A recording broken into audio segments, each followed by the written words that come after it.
ನಮಸ್ಕಾರ ರೀ ಎಲ್ಲ ವೀಕ್ಷಕರಿಗೂ. ಇವತ್ತು ನಾನು ಬೇಳೆ ಸಾರು ಮಾಡ್ಲಿಕತ್ತೀನಿ. ನಮ್ಮ ಉತ್ತರ ಕರ್ನಾಟಕದ್ದು ಭಾಳ ರುಚಿಯಾದಂಥ ಸಾರಿದು. ಸೊ ಇದನ್ನು ಹೆಂಗೆ ಮಾಡೋದು ಅಂತ ನಾನು ಹೇಳ್ತೀನಿ ನೋಡ್ರಿ. ಈಗ ನಾನಿಲ್ಲಿ ಒಂದು ಸಣ್ಣ ಲೋಟದಷ್ಟು ಬೇಳೆ ತೊಗೊಂಡೀನಿ. ನಾ ಇಬ್ಬರು ಪ್ರಮಾಣಕ್ಕೆ ಮಾತ್ರ ತೊಗೊಂಡೀನಿ. ನೀವು ಎಷ್ಟು ಜನ ಇದ್ದೀರೋ ನೋಡಿ ಬೇಳೆ ಹಾಕ್ಕೊಳ್ರಿ.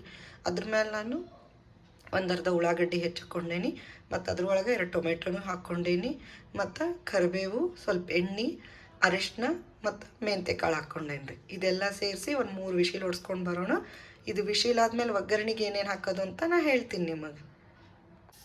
ಬೇಳೆ ಸಾರಿಗೆ ಒಗ್ಗರಣೆಗೆ ನಾನು ಏನೇನು ಹಾಕ್ಕೊಂಡೀನಿ ಅಂದ್ರೆ ಸ್ವಲ್ಪ ಎಣ್ಣೆ, ಅದ್ರೊಳಗೆ ಜೀರಿಗೆ ಮತ್ತು ಸಾಸಿವೆ ಒಗ್ಗರಣೆಗೆ, ಮತ್ತು ಅದಾದಮೇಲೆ ಸ್ವಲ್ಪ ಅದ್ರೊಳಗೆ ಖಾರ ಪುಡಿ ಹಾಕ್ಕೊಂಡೇನಿ, ಕಲರ್ ಬರ್ತದೆ ಅಂತ ಹೇಳಿ.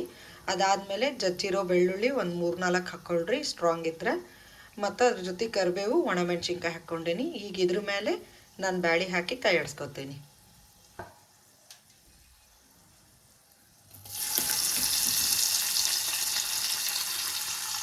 ಈಗ ನೋಡ್ರಿ, ನಾನು ಬೇಯಿಸಿಟ್ಕೊಂಡಿರೋಂಥ ಬ್ಯಾಳೆ ಹಾಕ್ಕೊಂಡೆ. ಈಗ ಇದಕ್ಕೆ ಎಷ್ಟು ಬೇಕೋ ಅಷ್ಟು ನೀರು ಮಿಕ್ಸ್ ಮಾಡ್ಕೊಳ್ಳೋಣಂತೆ. ನಾನು ಇಷ್ಟು ನೀರು ಹಾಕ್ಕೊಂಡೇನಿ, ಮತ್ತು ಇದ್ರ ಮೇಲೆ ಸ್ವಲ್ಪ ಹುಣಸೆ ಹಣ್ಣದ್ದು ಏನು ನೆನೆಸ್ಗಿಟ್ಕೊಂಡಿರ್ತೇವಲ್ಲ ಆ ಹುಳಿ ಹಾಕಬೇಕು. ಆ ಹುಳಿ ಹಾಕಿದ ಮೇಲೆ ನಿಮ್ಮ ಮನೆ ಒಳಗೆ ಯಾವುದೇ ತಿಳಿ ಸಾರಿನ ಪುಡಿ ಆಗಿರಲಿ ಅಥವಾ ಒಂಚೂರು ಹುಳಿ ಪುಡಿ ಆಗಿರಲಿ ಇತ್ತು ಅಂದ್ರೆ ಮೇಲೆ ಅದನ್ನು ಉದುರಿಸ್ಬೇಕು.